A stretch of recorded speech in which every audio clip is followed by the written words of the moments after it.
नमस्ते बच्चों। तो सबसे पहले हमने देखा कि अध्यापक को तो पत्र कैसे लिखते हैं, पत्र के बारे में पूरी डिटेल्स हमने देखी। उसके बाद हमने देखा कि अब्राहम लिंकन ने किसको पत्र लिखा।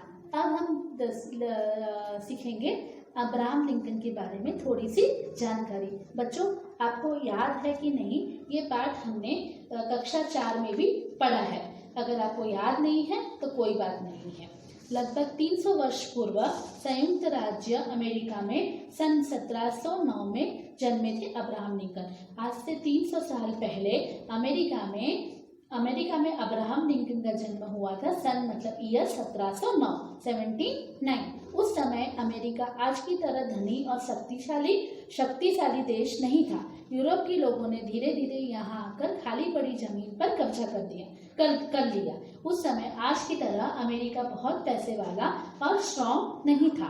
यूरोप के लोगों ने धीरे धीरे आकर यहाँ पे जो जमीनें खाली पड़ी थी उन पर अपना कब्जा कर दिया और वहाँ के लैंडलॉर्ड बन गए। यूरोप के लोग धनी थे, इसलिए अफ्रीका से बहुत से लोगों को खेतों में मजदूरों के रूप में काम करने के लिए यहाँ ले आए। उनसे पशुओं की तरह व्यवहार करते थे और उन्हें अपना दास मानते थे।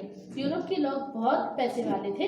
उन्होंने अफ्रीका से जो गरीब लोग थे उन्हें अपने साथ ले आए और खेतों में मजदूर के रूपों में काम करने के लिए यहाँ ले आए। वो उनसे पशुओं की तरह, जानवरों की तरह काम करवाते थे और उनसे पशुओं की तरह व्यवहार मानते थे और उन्हें अपना दास, अपना गुलाम मानते थे। लिंकन का जन्म ऐसे ही समय में हुआ था। उनका बचपन बहुत गरीबी में बीता था। गुजर बसर करने के लिए उन्हें छोटी छोटी नौकरियां करनी पड़ी। उसी समय लिंकन का जन्म हुआ था। उनका बचपन बहुत गरीबी में बीता था। वो बहुत गरीब परिवार से थे। अपना गुजारा करने के लिए उन्हें छोटी छोटी नौकरियां करनी पड़ी। उन्होंने अपनी पढ़ाई जारी रखी और वकालत की डिग्री प्राप्त की। इस मुश्किल के समय पर भी, इस गरीबी में भी उन्होंने अपनी पढ़ाई नहीं छोड़ी और वकालत की डिग्री प्राप्त की। वो लॉयर बने। उन्होंने लॉ की पढ़ाई की और वो लॉयर बने। वकालत करते करते राजनीति में आ गए।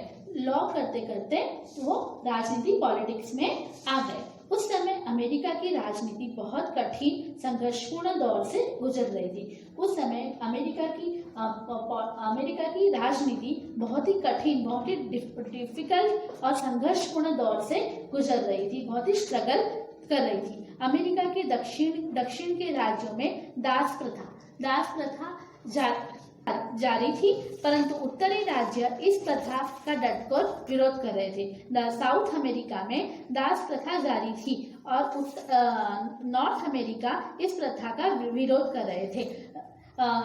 दास प्रथा का मतलब है सैलरी। दास प्रथा मतलब गरीब लोगों को अपना गुलाम बनाना और उनसे जो चाहे काम करवाना। इसे सैलरी प्रथा भी कहते हैं।